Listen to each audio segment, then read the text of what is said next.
of pressure. The majority of the gap between the majority of the NDA and the opposition was big when he started out. It gradually decreased, but it was still, the government is still not fully in majority in the Rajya Sabha. He handled, I think, things with great aplomb, and barring the first year when I think there was a slight mishap and an OBC bill moved by the government was defeated because the government did not ensure that it had quorum. Later on, of course, that amendment was passed, but the opposition made a point of it and held up the passage. That was an embarrassment, less for the chairman, more for the Parliamentary Affairs Minister. But barring that, I think it was absolutely. And overall, I mean, Mr. Srivastava, you would also agree that if you look back at his tenure, he is a man known for his words, for his one-liners. He's often, promoted how the committees must function more. Despite the disruptions under his chairmanship, the productivity of the House we've seen gone up many-fold in different sessions. So, if you were to, point out some significant memories from the 5-year tenure of the outgoing Vice President. निश्चित रूप से वेंकैया नायडू जी का व्यवहार और उसको लेकर के कहीं किसी को बहुत ज़्यादा आपत्ति नहीं रही है, लेकिन जब सीधे चीज़ें पार्टी लाइन पे आ जाती हैं तो वो सब ख़त्म हो जाता है, वो व्यक्तिगत आभा क्षमता सब खत्म हो जाती है। वो फिर अगर आपको हुल्लड़ मचाना है, अगर आपको अपनी बात रखनी है या दूसरे पक्ष को हुल्लड़ मचाना है, तो आप उसमें कुछ बहुत ज़्यादा नहीं कर सकते। क्यों? क्योंकि उसके पास एक सीमित क्षमता होती है और उसके बाद तो सिर्फ यही होता है कि हाउस एडजर्न। तो वो उस दिशा में कि पहुंचने से पहले उन्होंने बहुत सारी कोशिशें की और कई कोशिशें उनकी याद की जाएंगी। पार्लियामेंट को सही तरीके से चलाने के लिए नियम कानून को बदलने की कोशिश भी उनकी याद की जाएगी। और मुझे लगता है कि एक सुलझे हुए राजनीतिक की तरीके से उन्होंने सदन को चलाया। और उससे ज़्यादा बड़ी बात, एक आध ऐसे इतिहास में पूर्व में रहे हैं राष्ट्रपति जिनके बाद के कार्यकालों को लेकर के सवाल उठाए जाते रहे हैं। मुझे नहीं लगता कि वेंकैया नायडू के कार्यकाल को लेकर के कोई बहुत सारे सवाल या उनकी क्षमता अक्षमता को लेकर के बात होगी। क्षमता को लेकर के हो सकती है, लेकिन बाकी बातें नहीं होंगी। Certainly, and Manoj, as Kriti was earlier on pointing out, that he has also been responsible for single-handedly promoting linguistic diversity. So the kind of changes in that aspect that we have seen in the upper house. बिल्कुल, हमने ये देखा कि किस तरह से भारतीय भाषाओं को बढ़ावा मिले, इस पे भी उनका खासा जोर रहा वेंकैया जी का। सदन चले, चर्चा हो हर मुद्दे पर, वेंकैया नायडू जी ने इस पे सभापति के तौर पे खासा जोर दिया। वो हर मुद्दे पे चर्चा पर खासा जोर देते रहे और सबको साथ लेने की उन्हें एक कोशिश की अपने पूरे कार्यकाल के दौरान। ये देखने को मिला। ए.के. वर्मा जी हमारे साथ जुड़े हुए हैं। वर्मा जी, आप कैसे देखते हैं वेंकैया नायडू जी के कार्यकाल को? देखिए, मैं वेंकैया नायडू जी को एक बहुत ही स्ट्रिक्ट डिसिप्लिनेरियन के रूप में देखता हूं, जिस तरह से उन्होंने सदन चलाने की कोशिश की। और दिक्कत ये हो जाती है कि देखिए, राष्ट्रपति के साथ उतनी प्रॉब्लम नहीं है, लेकिन उपराष्ट्रपति के साथ एक प्रॉब्लम ये होती है कि नॉर्मली आप एक राजनीतिक बैकग्राउंड से आते हैं, एक पार्टी बैकग्राउंड से आते हैं, और पार्टी बैकग्राउंड से आने के बाद जब आप हाउस को एड्रेस करते हैं, चेयर करते हैं, तो जाहिर है कि आप एक नॉन पॉलिटिकल या नॉन पार्टी स्टेचर आपका हो ही जाता है। लेकिन बहुत सारे जो मेंबरान होते हैं, उनके दिमाग में वो बैकग्राउंड, जो हिस्ट्री में चीजें होती हैं, आपका पॉलिटिकल इमेज, आपका पॉलिटिकल स्टेटमेंट, आपके पॉलिटिकल एक्शंस, वो कैरी फॉरवर्ड करते रहते हैं। और भले ही उपराष्ट्रपति कितना भी नॉन पॉलिटिकल बिहेव करने की या इम्पार्शियली बिहेव करने की कोशिश करे, लेकिन बहुत सारे मेंबरान उसको उसी रंग से देखते हैं। That is one. दूसरी चीज ये है कि मेंबर्स की भी एक इशू है, मेंबर्स का भी एक प्रॉब्लम है because of anti defection law. Anti defection law का प्रोविजन ये है कि जो विप जारी हो गया, पार्टी लाइन का विप जारी हो गया कि आपको ऐसे बिहेव करना है, आपको ऐसे प्रेजेंट करना है, आपको ऐसे बोलना है, आपको ऐसे मतदान करना है, आपको शोर शराबा करना है, तो बहुत सारे मेंबरान एक प्रकार से अपने पार्टी के डिक्टेट से बंधे हुए होते हैं। इसलिए न चाह के भी उनको पार्टी लाइंस के अनुसार सदन में बिहेव करना पड़ता है, जो कि चेयर की अथॉरिटी को डाइल्यूट करता है। और एक चीज मैं और कहना चाहूंगा as a matter of correction, अभी आपने रेज किया था इस इशू को कि क्यों अभी भी राज्यसभा में बैलेट से ही, जो है पेपर बैलेट से ही मतदान होता है और हमारे लोकसभा के लिए नहीं होता है, वहां ईवीएम है और वीवीपैट्स है। इसका एक फंडामेंटल रीजन है, और वो रीजन ये है कि लोकसभा के जो चुनाव होते हैं वो first pass the post system के हिसाब से होते हैं, जहाँ पे कि anybody getting the highest number of votes वो जीत जाता है। लेकिन जो राज्यसभा का राष्ट्रपति का चुनाव होता है, ये प्रोपोर्शनल रिप्रेजेंटेशन, वो वहां पे वो सिस्टम नहीं चलता, वहां पे first pass the post system नहीं चलता, वहां पे proportional representation through single transferable vote system चलता है। और उसमें आपको 1 2 3 4 प्रायोरिटाइज करना पड़ता है, और वो आप केवल पेपर बैलेट पे ही कर सकते हैं।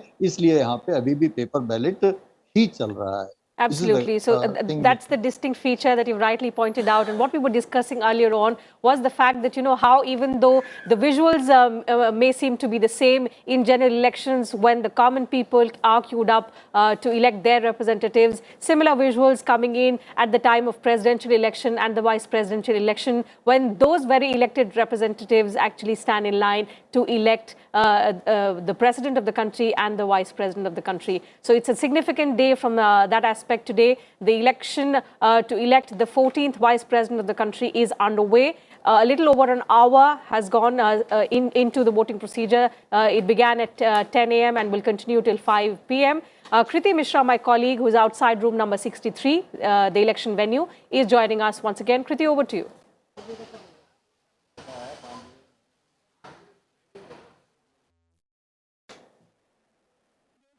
Vice presidential candidate, but also let's get in a word from the opposition here. Joining us right now on Sansad television, RAC chief, Mr. Jagdeep.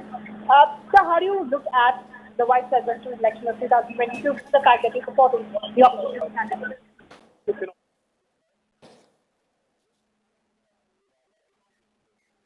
All right, we'll come back to you, Kriti, but in the meanwhile, two new guests are joining us back in the studio.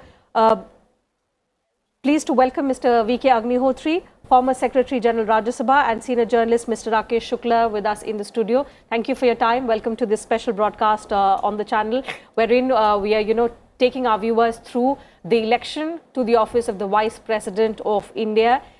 Just last month, we saw how the President of India was elected, and today another significant day for the Indian democracy. Mr. Shukla, let me begin with you. How do you look at the election of the office of the Vice President of India? We're going to elect the 14th President, wherein Mr. Jagdeep Dhankar, the NDA nominee, is pitted against the Congress candidate Margaret. मुझे लगता है कि नरेंद्र मोदी जी ने राष्ट्रपति और उपराष्ट्रपति दोनों के लिए बड़ा रणनीतिक तरीके से फैसला किया है। इसको राजनीतिक तौर पे भी देखिए और कूटनीतिक तौर पे भी देखिए। तो राजनीतिक तौर पे देखने पे जगदीप धनखड़ जी का उम्मीदवार बनाए जाने के पीछे एक सबसे बड़ा कारण जो सामने आया है वो आया है जाट समुदाय के लोगों को अपने साथ लेके चलना। क्योंकि उत्तर प्रदेश विधानसभा चुनाव के दौरान माननीय गृह मंत्री अमित शाह जी के यहाँ जाट समाज के लोगों की एक बैठक हुई। उस बैठक में जाट समाज की तरफ से जो सबसे बड़ा मुद्दा उठाया गया वो ये उठाया गया कि भाई जाट समाज का शीर्ष नेतृत्व में किसी तरह का प्रतिनिधित्व तो नहीं है। तब माननीय अमित शाह जी की तरफ से ये भरोसा दिया गया था कि आगे चल के आपकी इस मांग पर ध्यान दिया जाएगा। और मुझे लगता है जगदीप धनखड़ जी को उम्मीदवार बना के उसी वायदे को पूरा किया गया है। अब धनखड़ जी को उम्मीदवार बनाने का एक राजनीतिक फ़ायदा क्या है, वो ये है कि आने वाले समय में जाट समाज कहीं ना कहीं जो भारतीय जनता पार्टी के साथ एसोसिएट था वो और मजबूती से जुड़ा रहेगा। अब आप देखिए उस मीटिंग का एक बड़ा फ़ायदा ये हुआ कि पश्चिम उत्तर प्रदेश में समाजवादी पार्टी और राष्ट्रीय लोक दल का जो एक गठबंधन हुआ था वो गठबंधन कहीं ना कहीं कमज़ोर पड़ा भारतीय जनता पार्टी के साथ जाट समुदाय के आने से। अब हरियाणा, राजस्थान, मध्य प्रदेश का एक छोटा सा टुकड़ा और पश्चिम उत्तर प्रदेश, इन सभी जगहों पर जाट समाज का एक बड़ा प्रतिनिधित्व है और उसके चलते मुझे लगता है धनखड़ जी को उम्मीदवार बना के भारतीय जनता पार्टी ने एक बड़ा खेल किया है। अब कूटनीतिक तौर पे देखा जाए तो धनखड़ जी जब राज्यपाल थे तो पश्चिम बंगाल में माननीय ममता बनर्जी जी के साथ उनकी बिल्कुल ही नहीं बन रही थी, तो एक तरह से उनको उपराष्ट्रपति पद का उम्मीदवार बना के उन्होंने पश्चिम बंगाल में भी एक सीधा मैसेज देने का प्रयास किया। Absolutely. So you can see on your TV screens live visuals coming in from outside room number 63. Various union ministers, they've come out after casting their vote. Defense Minister Rajnath Singh, also along with him is Parliamentary Affairs Minister and the Commerce Minister as well. Mr. JP Nadda, the National President of the BJP.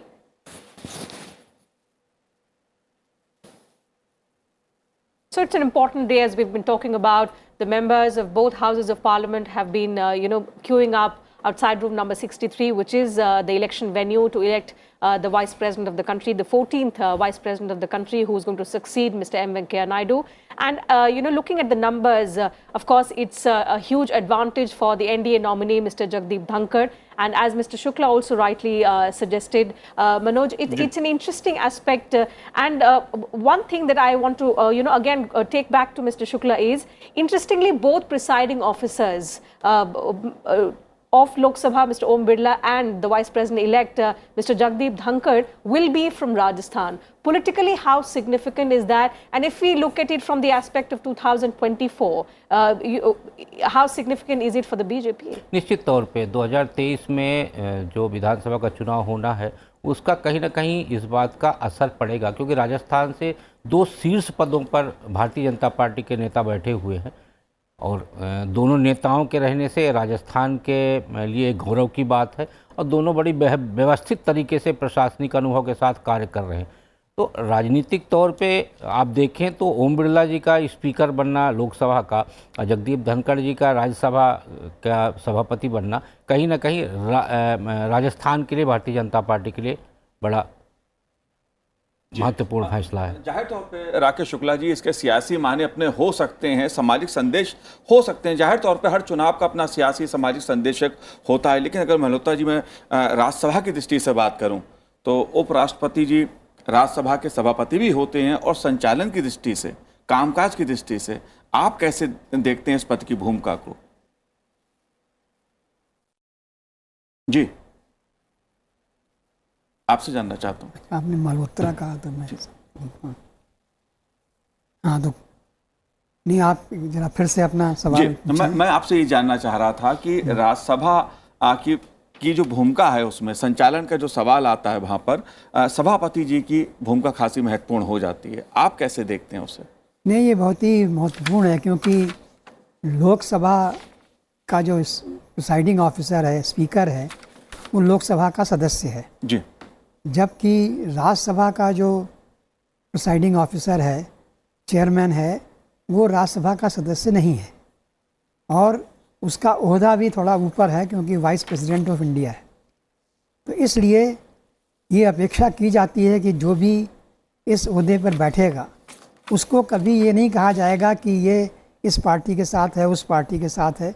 I mean उसको ये advantage है कि वो सदस्य नहीं है राज्यसभा का, अतः वो उससे ऊपर उठकर चीज़ों को सुधारने के लिए, उसका संचालन करने के लिए सुचारू रूप से काफ़ी सक्षम है। जी, वीके अग्निहोत्री जी, संवैधानिक दृष्टि से कितना दूसरा सर्वोच्च पद है ये? बात इसके संवैधानिक अधिकारों की भी आती है, कार्य की भी आती है। किस तरह से अधिकार और कार्य हम देखते हैं उपराष्ट्रपति के? नहीं, उपराष्ट्रपति जैसा कि उसका नाम ही है, उपराष्ट्रपति माने कि वाइस प्रेसिडेंट, तो कहीं ना कहीं वो प्रेसिडेंट से जुड़ा हुआ है जी, और प्रेसिडेंट की अनुपस्थिति में वो प्रेसिडेंट का कार्यभार भी संभालता है। और ऐसा अक्सर तो नहीं होता है, लेकिन कभी कभी हुआ है कि जब आपके ये जब प्रेसिडेंट थे राधाकृष्णन जी, तो उनको अपने आँख के ट्रीटमेंट के लिए कहीं जाना पड़ा था, तो उस टाइम पर जाकिर हुसैन जी ने उनके पद का भार संभाला था। उसी तरह जब जैल सिंह थे प्रेसिडेंट ऑफ इंडिया जी, तो हिदायतुल्लाह जी वाइस प्रेसिडेंट थे, तो उनको भी, जैल सिंह को भी इलाज के लिए विदेश जाना था, तो उस टाइम उन्होंने उसके कार्यभार को संभाला था। तो इसलिए जो भी राष्ट्रपति उपराष्ट्रपति होता है उसको ये ध्यान में रख के चलना है कि कभी हो सकता है कि उसको राष्ट्रपति का भी कार्य करना पड़े। इसलिए देखा गया है कि ज़्यादातर जब विदेशी डेलीगेशंस इंडिया में आते हैं तो राष्ट्रपति से मिलने के अलावा वो उपराष्ट्रपति से भी मिलते हैं, और इस तरह उपराष्ट्रपति को एक तरह से कहिए आप, उनको एक्सपीरियंस थोड़ा बहुत मिलता रहता है, जिससे कि वो राष्ट्रपति का भी काम आने पर कर सके। जी, जाहिर तौर पे उपराष्ट्रपति का पद संवैधानिक दृष्टि से खासा महत्वपूर्ण है। राज्यसभा के संचालन की दृष्टि से भी खासा महत्वपूर्ण इस पद को माना जाता है।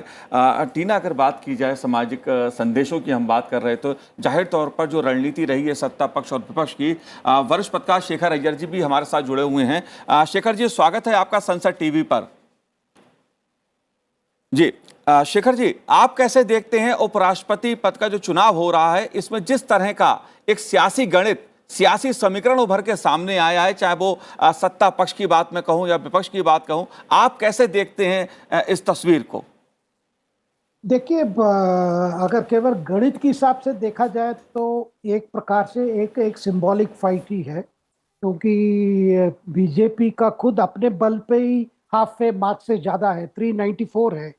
तो आप देख सकते हैं कि कोई अगर वोट्स की गिनती है तो वो तो कोई बात ही नहीं है। और दूसरी बात जो सामने आ रहा है कि जो विपक्ष, देखिए ये चुनाव ऐसा चुनाव नहीं था कि विपक्ष की कैंडिडेट जीत पाएंगे, लेकिन विपक्ष के लिए एक मौका था एक बड़ा मैसेज देने के लिए। लेकिन मुझे लगता है उस मौके का विपक्ष ने खोया, क्योंकि आप देखें जिस तरह कैंडिडेट की जो, जैसे राष्ट्रपति चुनाव में कैंडिडेट की तलाश रही, इस बार भी हमने देखा कि एक तलाश रही, और लास्ट में जाके विपक्ष के कुछ नेताओं ने तय किया कि इस चुनाव को हम नॉर्थ वर्सेस साउथ कर दें, या ऐसे कर दें कि भाई मेजॉरिटी वर्सेस माइनॉरिटी कम्युनिटी। इस तरह की रणनीति से ही मार्गरेट आल्वा को उन्होंने कैंडिडेट बनाया। लेकिन इसमें क्या है, इसमें वामपंथी का आइडिया ज्यादा था, इसलिए ममता बनर्जी के लिए ये स्वीकार नहीं हुई, क्योंकि जो कहा जा रहा है कि सीताराम येचुरी का ये सजेशन था कि इस चुनाव को आप, क्योंकि बीजेपी ने दोनों नॉर्थ इंडियन कैंडिडेट है, प्रेसिडेंट भी नॉर्थ से है, जैसे आप अभी बता रहे थे, उड़ीसा से हैं, और आपके मतलब ईस्ट है, लेकिन इनके कैलकुलेशन में वो नॉर्थ और साउथ हो जाता है। और यहाँ पे वाइस प्रेसिडेंट कैंडिडेट भी राजस्थान के हैं। तो ये सीताराम येचुरी का आइडिया था ऑपोजिशन के मीटिंग में कि हम ऐसा ना करें, भाई दिखाएं कि एनडीए साउथ को इग्नोर कर रहा है, इसीलिए साउथ से कैंडिडेट चुना गया। और साथ में क्योंकि मार्गरेट आल्वा क्रिश्चियन है, ठीक है, क्रिश्चियन की कहीं ये मतलब माइनॉरिटीज की इतनी इंपॉर्टेंस नहीं है, ये बात भी हम इसको हाईलाइट करना चाहिए करके ये हुआ। लेकिन ममता बनर्जी को लगा भाई कैसे बिना कोई डिस्कशन, बिना कोई ये कैसे सीताराम येचुरी के सजेशन पर कैसे कांग्रेस मान ली और बाकी भी पार्टी से क्यों मान ली, इसी कारण से वो एब्सटेन कर रहे। देखिए ये भी बड़ा आश्चर्य कारण है कि ममता बनर्जी जिन्होंने इतना इनिशिएटिव लिया राष्ट्रपति चुनाव में, और लास्ट में जाके उनकी पार्टी की नेता यशवंत सिन्हा अपना तृणमूल पार्टी के वाइस प्रेसिडेंट पद से इस्तीफा देके कैंडिडेट बने, और बाद में ममता जी को लगा कि जैसे द्रौपदी मुर्मू को एनडीए कैंडिडेट घोषणा किया, उनको लगा कि उनको विरोध करेंगे तो उनकी स्टेट में जो संताल वोटर्स है वो नाराज हो गए। इतना तक उन्होंने बंगाल में कैंपेन करने के लिए भी दावत नहीं दी जी। तो ये मुझे लग रहा है कि ऑपोजिशन का एक मौका था, कम से कम आप यूनिटी की बात कर रहे हो, मोदी जी की विरोध करने के लिए एक कॉमन प्लैंक की ढूंढ रहे हो, तो एक मौका था, लेकिन वो हो नहीं पाया। यही सच्चाई है। रियलिटी क्या है कि ऑपोजिशन इकट्ठे आ सकते हैं केवल बीजेपी को विरोध करने के लिए या प्रधानमंत्री मोदी जी को विरोध करने के लिए, लेकिन जब आपस की बात आती है, आपस में कोई रणनीति की बात है, एक कॉमन मिनिमम एजेंडा की बात है, मुझे लगता है वो मिनिमम एजेंडा बीजेपी को विरोध करने से ज्यादा आगे बढ़ता नहीं है। मनोज जी। जी Absolutely, and I think opposition disunity is something that has come out wide in the open in the presidential election, also in the vice presidential election, as rightly pointed out by Mr. Iyer.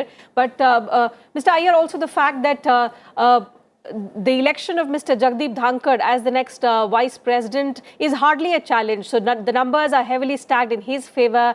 The NDA nominee is set to succeed Mr. M. Venkaiah Naidu as the next vice president of the country. In the choice of the candidate and the fact that, something that I also asked Mr. Rakesh Shukla, the fact that both presiding officers, correct me if I'm wrong, for the first time in history coming in from one state, how significant politically is that, and what is the kind of advantage that the BJP is looking to have, with this kind of selection that it has gone for? Tina ji, I think the main consideration before the Prime Minister as well as the Bharatiya Janata Party was that since the Rajya Sabha chairman is I mean, the vice president is also Rajya Sabha chairman. What was very important was his stewardship of the upper house is going to be very, very crucial. And Jagdeep Thankar, as Prime Minister, has seen how he conducted himself as Governor of West Bengal. And if people recall, he was also Parliamentary Affairs Minister during the brief Chandrasekhar ji government in 1991. I mean, early 91. So therefore, I think what the Prime Minister had in mind was, the Prime Minister always wants some kind of a change in the choice of people who come to occupy the high constitutional office. Because his message has always been to broaden, the institution. The institutional appeal should broaden, in such a way where people of every section, feel that, they are represented in whoever comes to occupy that high office. That is why the choice of Jagdeep Thankar, it may be a coincidence. I again want to wish to say, it may be a coincidence that Om Birla ji is also from Rajasthan, Jagdeep Thankar is also from Rajasthan. But I think the consideration was not that somebody should be from the north or somebody should be from a particular state. Rather, the consideration was either two unrepresented sections. I mean, sections which have never had any representative occupying the high offices should be considered. That is why you saw Draupadi Murmu becoming the first tribal women president of India. Similarly, the community that Thankar ji represents has never occupied these high offices. Absolutely. So it was felt, why not give a chance? And see, that is actually secondary part. The primary part was, Prime Minister was very much impressed with the way Jagdeep Thankar ji conducted himself as the governor of West Bengal. You remember the kind of the opposition that the Thankar faced in a day-to-day functioning in West Certainly, and we saw how, the West Bengal government led by Mamata Banerjee was constantly at loggerheads with the governor then, Mr. Jagdeep Thankar, who is now, a contestant, the NDA nominee for the vice presidential election. Looking at the numbers, of course, it seems that he is going to have a comfortable victory. But before we talk about his larger role and responsibility and the kind of, strength that he carries with him as the ex-officio chairman of Rajya Sabha is something that we will discuss with Mr. Agnihotri in greater detail. But before that, a quick update from Kriti, who's joining us from the election venue. Kriti? Well, Tina, since morning we've been talking to both sides, the NDA as well as the opposition. But right now we have with us the galaxy of leaders of the YSRCP in Parliament, both the members of the Rajya Sabha and the Lok Sabha, along with the parliamentary leader, Mr. V. Vijay Reddy. Sir, welcome to Sansad TV. How do you look at the vice presidential election of 2022? In the order of preference, in terms of protocol also, after President of India, Vice President is number 2, and thereafter the Prime Minister in the order of precedence. Therefore, Vice President of India should be the candidate of Vice President should be capable of handling the Council of States. So far as YSRCP is concerned, we are all 30 members of Parliament and all have been supported NDA candidate in the case of Rashtrapati elections because Madam happens to be ST and we have been supporting NDA also in the Vice President elections because a BC candidate, because the policy of YSR Congress Party is to support and uplift the BC, SC, ST minorities. This is the party policy and our Chief Minister has been advocating the same and we have been striving to uplift these suppressed communities over a period of time. So, Vice President also becomes crucial, very crucial person when the President is absent. So, therefore, Vice President position cannot be taken so easily because he has to manage the house and he becomes crucial when Rashtrapati is not available. Right, absolutely. So there, Dr. Vijay Sai Reddy telling us about the importance of Vice President in India and also the fact that YSRCP supported the presidential candidate of NDA. And also let's talk about the Vice Presidential candidate. Sir, you've already expressed support to NDA's candidate. How do you look at this contest, this battle? Out of 780 parliamentarians, there are 8 vacancies in Rajya Sabha, and 36 of TMC parliamentarians are abstaining from voting. In this backdrop, NDA supported by BJD, YSRCP will definitely have edge over the other parties. We are very confident that NDA candidate would win the presidential election. And so far as other parties are concerned, they are all supporting the, except TMC, other parties are supporting, like DMK and other parties are supporting UPA candidate. And it is certain that NDA candidate is going to win the elections. All right, so the YSRCP leader expressing his clear stance here. Back to the studio now. Certainly, Kriti, and an important point, Mr. Agnihotri, that the YSR Congress MP raised was the importance of the Vice President. So apart from holding the second highest constitutional post of the country, the Vice President of India is the ex officio chairman of Rajya Sabha, and conducting smooth proceedings of the Rajya Sabha is a significant responsibility. You've been the Secretary General of the Rajya Sabha. What is the kind of strength that you see the Rajya Sabha chairman must possess to take along all parties together, at the same time abide by the rule book? Basically, he must understand the political dynamics in the House and the concerns of the ruling party as well as the opposition, and try to ensure that there is a balance between the two in terms of the time allotted for business in the House. And that is what he does through under the aegis of what is called the Business Advisory Committee. The Business Advisory Committee meets once a week, where the leaders of most of the important political parties are present, and in consultation with them, he has to decide how much time has to be allotted for government business and how much time has to be allotted for discussions and other things which are the concern of the opposition parties. So that is one of his most important considerations, and this is where he succeeds if he is able to take the sense of the House and move in both the directions in the same manner forward. As a matter of fact, our present Vice President, he has a very good aphorism to use for balancing the business in the House. And he has been saying it time and again, that while the opposition must have its say, the government should be allowed to have its way. That is how the business of the House has to be managed by the Vice President. Certainly, and that's a huge responsibility, and that is something that is entrusted with the Vice President. We've had so many Vice Presidents. We are going to elect the 14th Vice President of the country. Over the years, talking from your experience, who do you think has been one Vice President as Rajya Sabha Chairman who's been the most impartial, has gone beyond the call of duty to ensure the decorum, the dignity of the House, and take along the sense of the entire House together?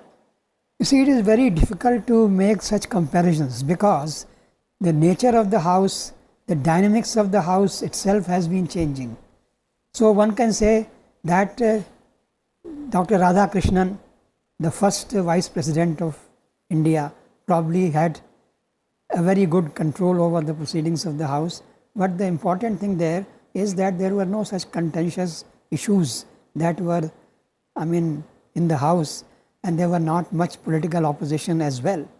So it is very difficult to say across generations who has managed the House well, better than others. But yes, it is important that the President, whoever is the presiding officer, even if he belongs to a political party, he has to wear two hats. One is the hat which naturally devolves on him because he is a member of a political party. But the other hat is when he is presiding over the House, then he has to forget his political roots and political connections and conduct himself as the presiding officer should.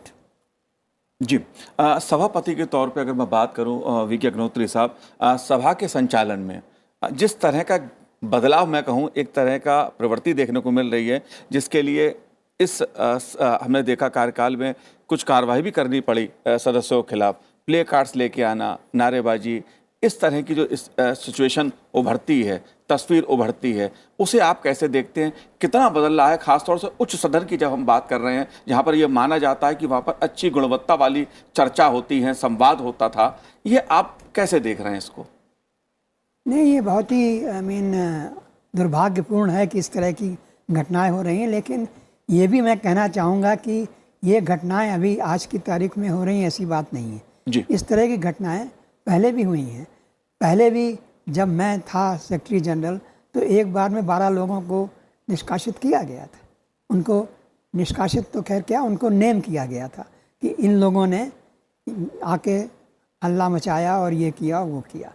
एक तो ये बात है जी। दूसरी बात, राज्यसभा के नियम कानून और जो वेरियस इंस्ट्रक्शंस गाइडलाइंस हैं, उन सब में इन सब की चर्चा है कि क्या सांसद कर सकते हैं, क्या नहीं कर सकते हैं।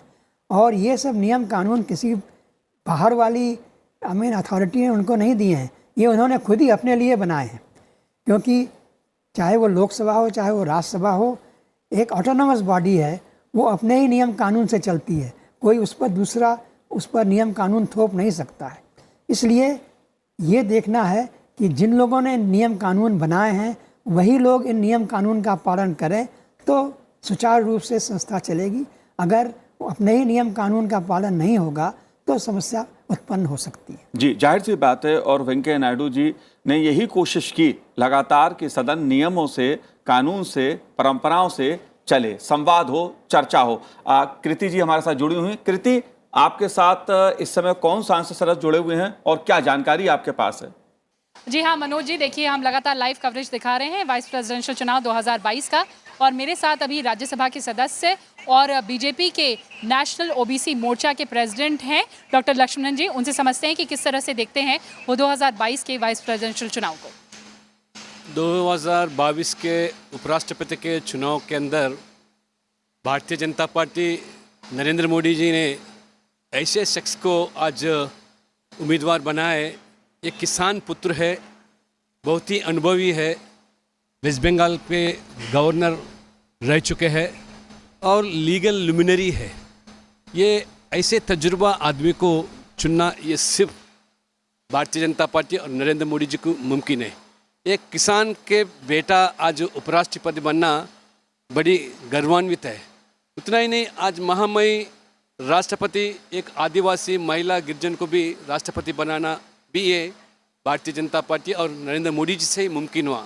इस तरह जो सामाजिक न्याय के बारे में बोलने वाले, बात करने वाले दल आज किन लोगों को, आज ऐसे लोगों को विरोधी दल किस तरह विरोध कर रहे लोग जानकारी हो रहा। इसलिए मुझे पूरा विश्वास है जगदीश धनखड़ जी तो ने बहुत अनुभवी है। ऐसे शख्सियत तो राज्यसभा चेयरमैन के नाते उपराष्ट्रपति बनना जरूरी मैं मानता हूँ। बहुत बहुत धन्यवाद हमसे बात करने के लिए। Back to the studio now. Certainly. So since morning, Manoj, we've been hearing various members of parliament of both houses cutting across party lines and especially those who are backing the NDA nominee exuding confidence that, the numbers are in favor of Jagdeep Dhankar. And as the vice president, as the ex-officio chairman of the Rajya Sabha, he is going to be phenomenal considering the strengths that he brings along with him. Apart from his political background, he's also been a lawyer, serving in the Bar Association of Rajasthan as well. And there are various other qualities as well that various of our guests have also, spoken about since the beginning at 9 a.m. Going back to Mr. Iyer and talking about, especially because house management is a tough job. And as, Vice President, he's going to be the chairman of Rajya Sabha, presiding over the proceedings of the House of Elders.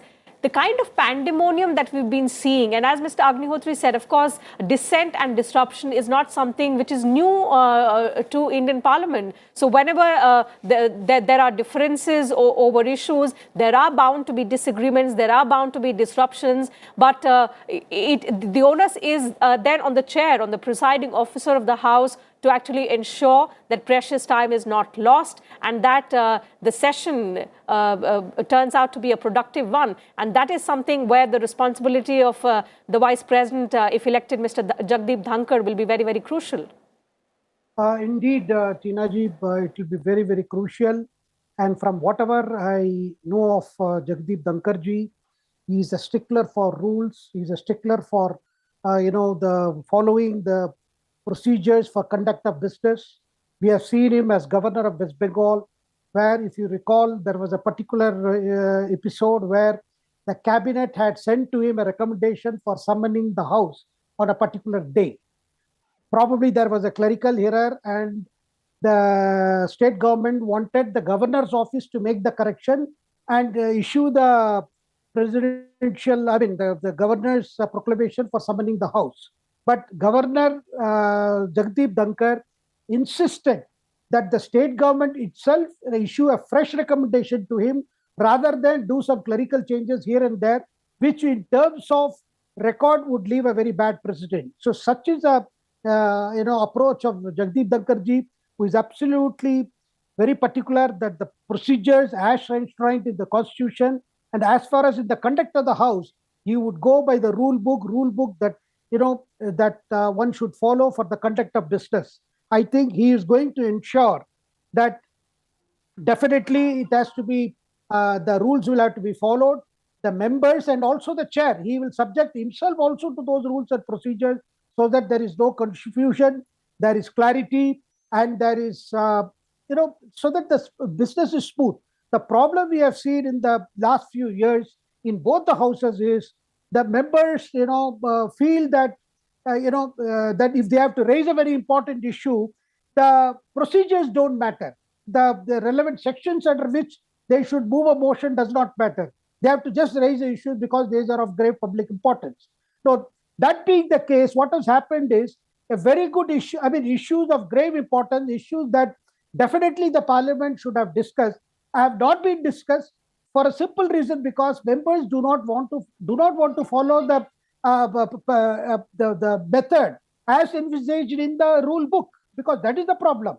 If they were to see, that is why a lot of time was lost in the price rise debate. You saw even before the debate was to take place, the whole thing was lost because they didn't want to follow a structured debate. They were insisting it should be through an adjournment motion. Now we know very clearly that adjournment motion is a censure motion. No government which commands the majority in the House will allow adjournment motion. So these are some technicalities, but those technicalities also impinge on the smooth conduct of the House. So Jagdeep Dhankar ji will be a person who will definitely see that the members, as well as he himself, follows the rule book. That's one aspect, Mr. Shukla, that I want to ask you about is, especially if, the vice presidential candidate happens to be from the ruling alliance, after the election, the bigger test is to win the trust of the opposition party, especially if you want, smooth proceedings. And looking at what's been happening over the past few weeks in Rajya Sabha, the kind of disruptions, uproar we've seen from the opposition benches, it's going to be a huge challenge for Mr. Dhankar. निश्चित तौर पे जिस तरीके के हालात इस समय पर सदन के अंदर दिख रहे हैं, उससे तो लगता है कि एक बड़ी चुनौती का सामना करना पड़ेगा और वेंकैया जी के सामने भी इस तरह की चुनौती थी। जैसे अभी अग्निहोत्री जी ने कहा कि नई बात नहीं है कि राज्यसभा सदस्यों का निलंबन, लेकिन मुझे लगता है कि जिस दौर की बात अग्निहोत्री जी ने किया है और आज के दौर में एक बड़ा अंतर आया है। और आज देखिए तो राज्यसभा सदस्यों की संख्या बहुत ज़्यादा हो गई। पिछले दिनों ही 23 सदस्य निलंबित किए गए। एक बड़ी संख्या होती है राज्यसभा जैसे उच्च सदन के सदस्यों का निलंबित किया जाना। तो धनखड़ जी के सामने ये चुनौती होगी। चुनौती इसलिए भी होगी क्योंकि सदन को सुचारू तरीके से चलाने की जिम्मेदारी सभापति की होती है और सभापति के लिए सदन चलाना इसलिए सहज होता है जब सदस्यों का सहयोग होता है। लेकिन विपक्ष की तरफ से मुझे नहीं लगता कि किसी तरह का सहयोग किया जाएगा और इसलिए धनखड़ जी चाहे नीति हो, नियम हो या परंपरा हो, उसके तहत राज्यसभा की कार्यवाही बहुत बेहतर तरीके से चला पाएंगे, इसमें थोड़ा सा संदेह है।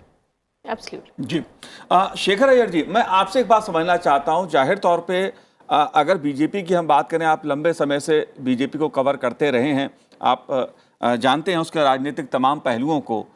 आदिवासी और अब किसान की बारी, इसको आप कैसे देख रहे हैं? भारतीय जनता पार्टी के संदर्भ में बात कर रहा हूं। जाहिर तौर पर चुनाव परिणाम आने के बाद सियासी बातें राष्ट्रपति या उपराष्ट्रपति जी के लिए नहीं की जाती, लेकिन हर चुनाव का एक सियासी सामाजिक संदेश होता है। आप कैसे देखते हैं इस पहलू को? देखिए, जो सामाजिक मैसेज देना था वो बीजेपी ने दे दिया है इनको कैंडिडेट बना के, द्रौपदी मुर्मू जी को राष्ट्रपति के तौर पे और इनको उपराष्ट्रपति तौर पे। और जो बार बार जो मैसेज है कि प्रधानमंत्री जी का कि ये जो सबका साथ, सबका विश्वास और सबका प्रयत्न, ये जो 3 चीजें जो हैं वो मूल मंत्र है वो बीजेपी के अपने पॉलिटिक्स के लिए भी, अपने गवर्नेंस मॉडल के लिए भी। इन देखिए, जब एक क्योंकि बड़ा सवाल जो आता है, ये काम कोई भी पहले कर सकते थे, किसी भी पार्टी, जितनी पार्टियां सत्ता में रही है पहले भी एक आदिवासी कैंडिडेट दे सकते थे। इतने 75 साल क्या क्यों लगा कि एक आदिवासी महिला को राष्ट्रपति बनने के लिए इतना समय क्यों लगा? ये एक बड़ी बात है। तो बीजेपी के लिए मतलब ठीक है, इसमें कोई पॉलिटिकल एडवांटेज हो सकता है। मुझे लगता है कि और भी उससे ज्यादा मैसेज जो बीजेपी देख रही है, आपने देखा होगा जब भी कैबिनेट की विस्तरण हुई है या इसकी यूनियन काउंसिल ऑफ मिनिस्टर्स की एक्सपेंशन हुई है, आपने देखा होगा कि प्रधानमंत्री की लगातार ये कोशिश है, जिन लोगों के लिए मौका नहीं मिला है उनको मौका देना चाहिए, जिन वर्गों के लिए मौका नहीं मिला है उनको भी एक अपॉर्चुनिटी मिलनी चाहिए। ये जो अप्रोच है ये अपने आप में एक स्ट्रॉन्ग पॉलिटिकल मैसेज है, इसमें सोशल एम्पावरमेंट की भी मैसेज है। ये मैसेज मुझे लगता है बीजेपी के जो रणनीति में एक बहुत इंपॉर्टेंट पहलू है। और ये पहलू इसीलिए इंपॉर्टेंट है कि आज के समाज में देखिए, हमेशा एक बात आती है कि जैसे समाज में मतलब जैसे देश का विकास होता जाता है, समाज में भी ये बात आती है बार बार कि भाई हमारे सेक्शन को क्यों मौका नहीं मिलता है, हमें क्यों वंचित किया जा रहा है, क्यों केवल वही कुछ ऐसी एक पॉलिटिकल क्लास से ही लोग बनते जाएंगे कि हमसे कोई नहीं बन पाएंगे। तो इस तरह की जो बातें हैं वो धीरे धीरे दूर हो और सबको लगे कि भाई मौका सबको मिलता है। और ये मौका में क्या है कि जब धनखड़ जी बने हैं, आपने किसान की बात की, मैं तो किसान के साथ साथ उन सेक्शंस की भी बात हो रही है। देखिए, वो ओबीसी सेक्शन की, जाट समुदाय में भी एक मैसेज जाता है कि हमारे अंदर से भी कोई जो मतलब जो सुटेबल कैंडिडेट है वो आगे जा सकते हैं। ये अपने आप में मुझे लगता है कि जब भारत 75 साल का अमृतकाल के महोत्सव के समय इस तरह की मैसेज जब में सब जुड़ सकते हैं, देश के विकास में, देश के जो आगे जो सफर है उसमें सब जुड़े हुए हैं और जोड़ भी सकते हैं। ये मुझे लगता है एक सब इंपॉर्टेंट पॉलिटिकल मैसेज है बीजेपी की तरफ से जो प्रधानमंत्री देना चाहते हैं। Continuous visuals, Manoj, coming in from room number 63, wherein members of different parties of both houses of parliament are coming in, collecting their voting slips and going in to cast their vote to elect the next vice president of the country.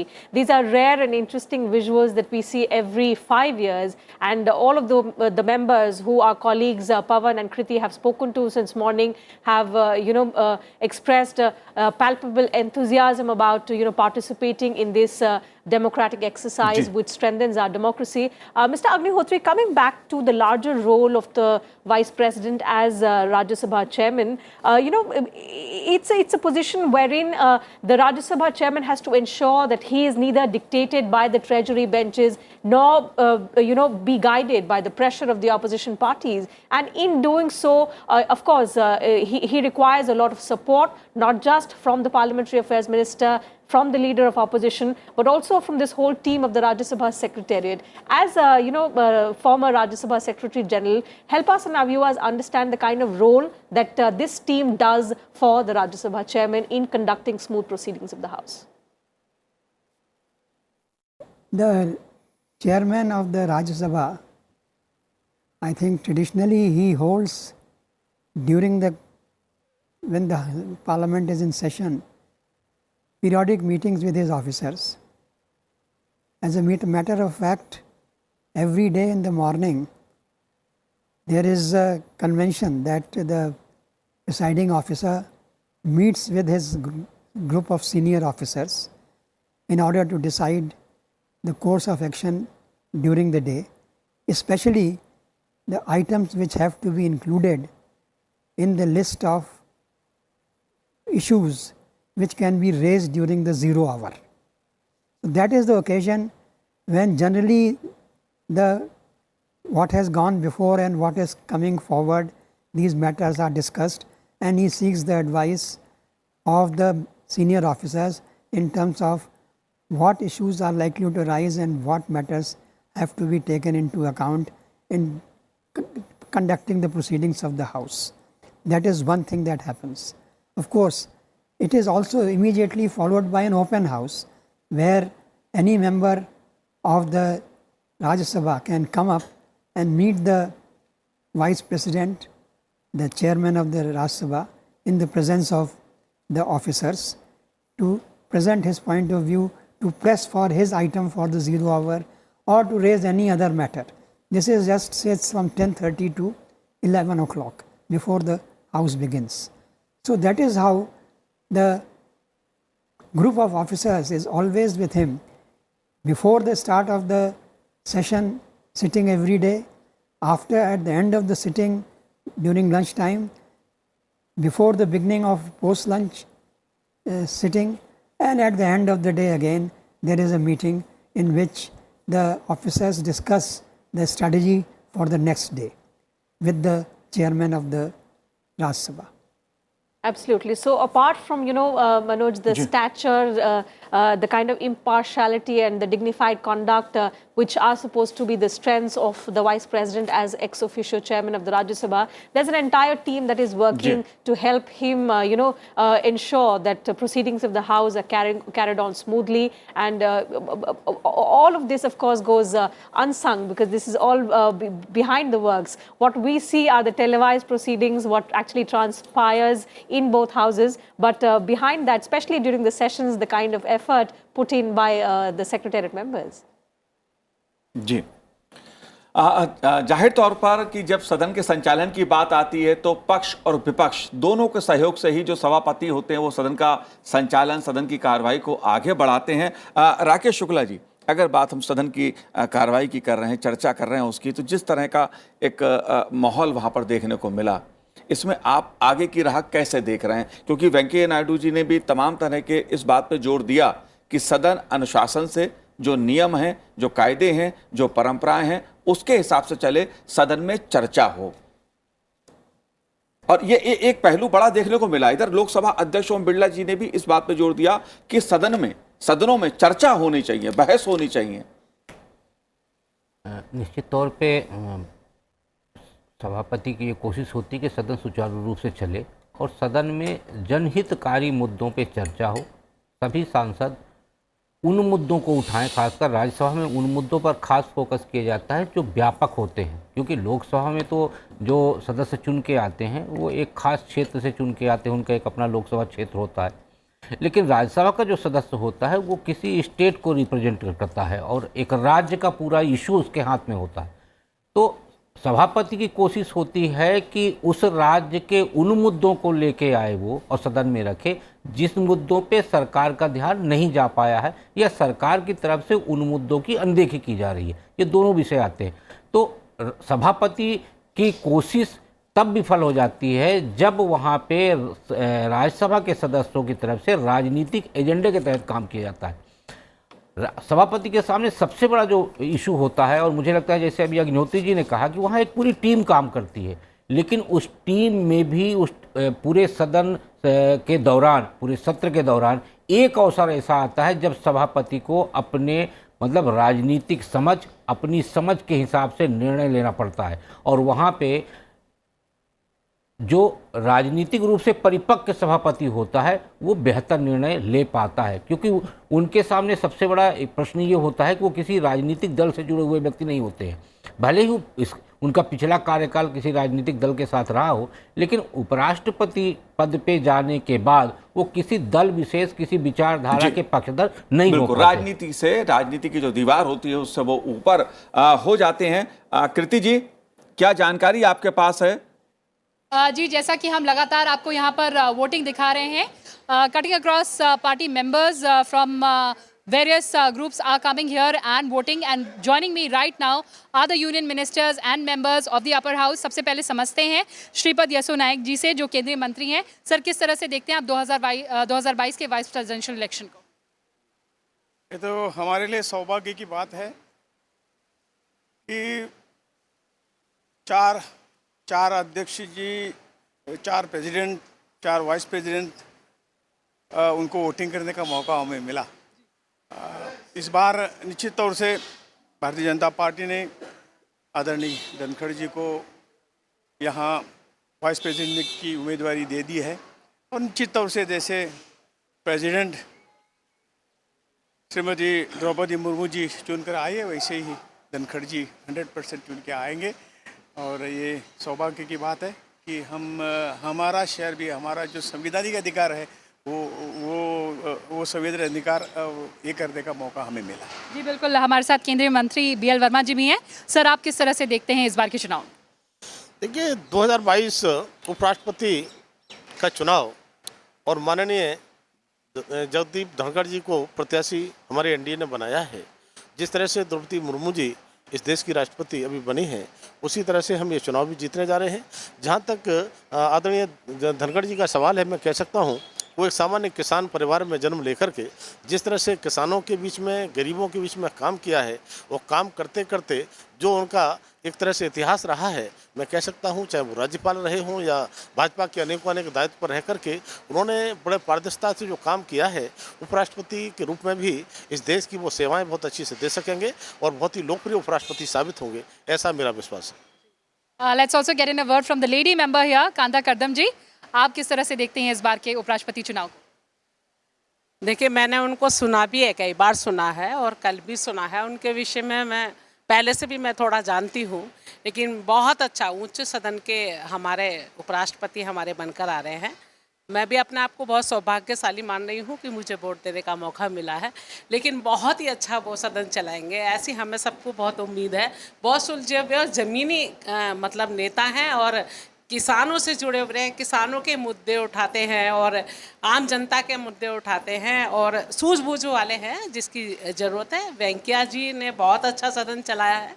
हम लोग बहुत नहीं, मतलब उनको भी हम लोग जो है नहीं भूल पाएंगे। उनको हमेशा उनका सम्मान हमारे मनों में रहेगा जिस तरह से उन्होंने सदन चलाया है। लेकिन हमें जो हमारे नए हम उपराष्ट्रपति मिल रहे हैं, इनसे भी हमें बहुत उम्मीद है कि जैसे कि वो हमारे लिए इतना सब हम लोगों को बहुत हमारा सहयोग करते थे, तो ये भी सहयोग करेंगे और बहुत ही अच्छे सूझबूझ वाले हैं, ज़मीनी नेता बहुत अच्छे हैं, बहुत अच्छा सदन चलाना। जी बिल्कुल, और हम और समझना चाहेंगे जो फर्स्ट टाइम मेंबर हैं सुमेर सिंह जी हमारे साथ हैं, युवा मेंबर हैं राज्यसभा के। सुमेर जी, लगातार मैं जो सुबह सदस्यों से बात कर रही हूँ, सबका कहना है कि वो बहुत सौभाग्यशाली मान रहे हैं अपने आप को कि प्रेसिडेंशियल इलेक्शन और वाइस प्रेसिडेंशियल इलेक्शन में वोट देने का मौका मिला है। आपका ये पहला टर्म है राज्यसभा में, आप फर्स्ट टाइम मेंबर हैं, किस तरह से देखते हैं चुनाव और कितना उत्साह? देखिए, मैं तो ये कहना चाहूँगा कि ये मेरे लिए बहुत सौभाग्य की बात है और जीवन में पहली बार पिछले दिनों हमने हमारी देश की महामहिम राष्ट्रपति आदरणीय द्रौपदी मुर्मू जी के लिए मतदान किया, लेकिन आज हमारे लिए और उत्साह के साथ हम मतदान करने पहुँचे हैं और मैं पहली बार उपराष्ट्रपति के निर्वाचन में भी मतदान करने के लिए आया हूँ और मैंने अपना मतदान किया भी है। अभी मैं ये कहना चाहता हूँ कि हमारे उपराष्ट्रपति के जो प्रत्याशी है आदरणीय जगदीप धनखड़ जी, वो निश्चित रूप से देश भर में किसानों का प्रतिनिधित्व करने वाले उपराष्ट्रपति होंगे, किसानों का भला सोचने वाले होंगे, क्योंकि वो सामान्य से परिवार के हैं, किसान के बेटे हैं। मैं भी किसान का बेटा हूँ, इसलिए मैं ये कहना चाहता हूँ कि अब निश्चित रूप से हमें राज्यसभा में उपराष्ट्रपति के रूप में और हमारे सभा के सभापति के रूप में आदरणीय धनखड़ जी जरूर हमें उनके मार्गदर्शन में काम करने का अवसर मिलेगा। लेकिन मैं ये भी कहना चाहता हूँ कि हमारे जो आदरणीय वेंकैया नायडू जी हैं, उनके नेतृत्व में भी हमने काम किया और उनका भी बहुत अच्छा मार्गदर्शन हमें मिला। So we are constantly getting the views of the members across the political spectrum. Back to the studio now. Absolutely. So Kriti has been speaking to members, young and old, of different parties, getting in their views, their perspectives, their hopes from the Vice President-elect. In all probability, Mr. Jagdeep Dhankar, because of the numbers clearly stacked in his favor, and the kind of legacy, that he is going to inherit of his distinguished predecessors. In that aspect, Mr. Agnihotri, if I could ask from you, we've all read about how Mr. Bhairav Singh Shekhawat, the late Mr. Shekhawat, brought about significant transformation in the way Rajya Sabha was functioning, especially, holding to account the members who were actually asking start questions during question hour. They were absent. So basically taking care of the aspect of absenteeism in the House. And that is something which was in a way holding the elected representatives accountable for raising issues of public importance of the people who actually brought them to the House. Tell us about some of these kind of changes that you've witnessed over the years that have been brought about by various vice presidents who've been chairman of the Rajya Sabha. You see, one thing that I noticed during my time is the then Vice President did in the context of what you just mentioned, that members being absent during the question hour. Now, originally when the members were absent during the question hour, then that question used to be passed over. But what the chairman decided during that time was that the question will not be passed over. As it happens, when a question is asked, the questioner gets an opportunity to ask two questions. One is his original question and then supplementary questions. After that, other members present in the House are also allowed to ask supplementary questions, and that opportunity is given generally to two other members.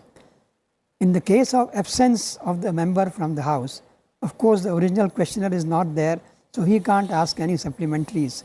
But opportunity used to be given to other members present in the House to ask supplementaries on that question on which the member concerned was absent. So that way, that issue was not passed over. That issue was allowed to be alive in the House and to satisfy the curiosity of the other members who had been waiting to ask their supplementaries on the question put by some other member. So that is one thing that happened. Second thing that was done was that instead of straight away suspending the members of the House, because the problem in suspension is that if it is one or two members who are creating some issues in the House and not allowing the House to run, it is easier for the chair to suspend them. But when a large number of persons, they gather in the well of the House, then it is not in the interest of the democratic functioning of the House or the debate and discussion in the House to suspend a large number of members of the opposition from the House. So, as an intermediary measure or as a midway between suspension and making them continue with the disturbance, but still to convey a message to them that look here, you have been noticed as making disturbance, creating disturbance in the House. A list used to be prepared, which used to be published in the bulletin, that these members have been named by the chairperson. That is, they have been found to be disrupting the proceedings of the House, so that they get a message that it is not correct for them to do this, and their conduct has been noted by the chairman and it has been made known to everybody in the House and to others who can go through that bulletin. So these are some of the things that have happened. Of course, our current chairman, he took 2-3 very important decisions in my view. One was that perhaps for the first time, or maybe a very unique thing happened, that he dismissed one member of the House for under the rules relating to disqualification of members, that is the 10th schedule of the Constitution. That is Mr. Sharad Yadav and one more person. And that was a very landmark judgment given by the presiding officer, the chairman of the Rajya Sabha, and which also prescribed a time limit or suggested a time limit that such matters of disqualification should be decided as fast as possible, preferably within 3 months, because there have been large number of cases in the state assemblies where the presiding officers have not taken decision even after a lapse of 1 year, 2 years or even more. Then 2 more very significant decisions he took. One was to appoint a committee, of which I was also a member, to review the entire set of Rajya Sabha rules. This committee worked for about 6 months and we gave a very comprehensive report looking not into the corresponding rules of the Lok Sabha, but the rules and regulations of several Commonwealth countries like UK, Canada, New Zealand, Australia, South Africa, and so on and so forth. And then recently he appointed another committee which has just given its report regarding review the functioning of the Rajya Sabha Secretariat. Absolutely. So over the years, all of these measures have had significant impact on, making the proceedings of the House more productive, more effective, and also making the elected representatives more accountable to the government in terms of raising issues pertaining to them, and also ensuring that one or two members do not, hold the House to ransom and allow the House to function. So all of these measures we've seen over the past several years, of which Mr. Agnihotri spoke about, and now, of course, there are expectations also from the next Vice President Manoj to ensure there have been certain changes that have been, referred to by the committee. So, what actually happens? Will the onus will be on the next Vice President? जी बिल्कुल, लेकिन VK Agnihotri साहब, मैं भी आपसे एक चीज़ समझना चाहूँगा कि ये ठीक है कि सदन नियमों से, जो कानून है उससे चलता है, और हर जो सभापति होता है, जो चेयर पे होता है, वो चलाने की कोशिश भी उसी के अनुसार करता है। लेकिन एक देखने में एक चीज़ आ रही है कि कुछ सदस्य अपने ही उससे चाहते हैं कि इस मुद्दे पे चर्चा हो। ये बात ठीक है कि बिजनेस एडवाइजरी कमेटी में चर्चा होती है, कार्य मंत्रणा समिति में चर्चा होती है कि सदन कैसे चलेगा, और उसमें सभी दलों के सदस्य भी उसमें होते हैं, नेता उनके होते हैं। आप कैसे देख रहे हैं इसको? क्योंकि सरकार भी जो चेयर से आदेश होगा उसके अनुसार चलेगी, जो सरकार सत्ता पक्ष का होगा चेयर भी उसी तरह से चलेगा, लेकिन विपक्ष की तरफ से कुछ ऐसे मुद्दे आते हैं, इसको आप कैसे देख रहे हैं? ऐसा है, अगर चर्चा करनी है, किसी को मुद्दा उठाना है हाउस में, उसके लिए कोई एक उपाय नहीं है जी। डिस्कशन एक उपाय है जिसमें कि लंबी चर्चा होती है। उसके अलावा 0 ओवर है, आप अपनी बात उसमें कह सकते हैं। देन यहाँ एक होता है स्पेशल मेंशन, जिसमें कि आप पूरा पढ़ के अपने मुद्दे को रख सकते हैं, और उस पर ये बाध्यता है मंत्री पर कि उसका वो जवाब 1 महीने के अंदर दे। जी। तो ये नहीं कि सिर्फ आपने मुद्दा उठा दिया, उसका आपको जवाब भी मिलेगा। फिर आपका होता है कॉलिंग अटेंशन, आप कॉलिंग अटेंशन दीजिए, उस पर मंत्री अपना जवाब देगा, फिर उस पर छोटी चर्चा होगी घंटे भर की, और फिर उस पर मंत्री जवाब देगा। तो ये नहीं है कि आपके पास सिर्फ चर्चा करने के लिए एक ही जरिया है, आप चर्चा कर सकते हैं, लेकिन ये सब करने के लिए जितने भी ये रूल्स एंड प्रोसीजर्स हैं, जितने भी चर्चा करने के मुद्दे उठाने की प्रक्रियाएं हैं, उन सब का ज्ञान, उन सब की समर्थता होनी चाहिए जो भी सदस्य हैं, तभी वो उनका लाभ उठा सकते हैं। जी। Absolutely, Manoj. So 2 hours into since the voting procedure to elect the Vice President began. It began at 10 a.m. will continue till about 5 p.m. and the results will also be known today. Let me just give you a run through of what all has happened since morning. Voting began at 10 a.m. What we all know is that the elected representatives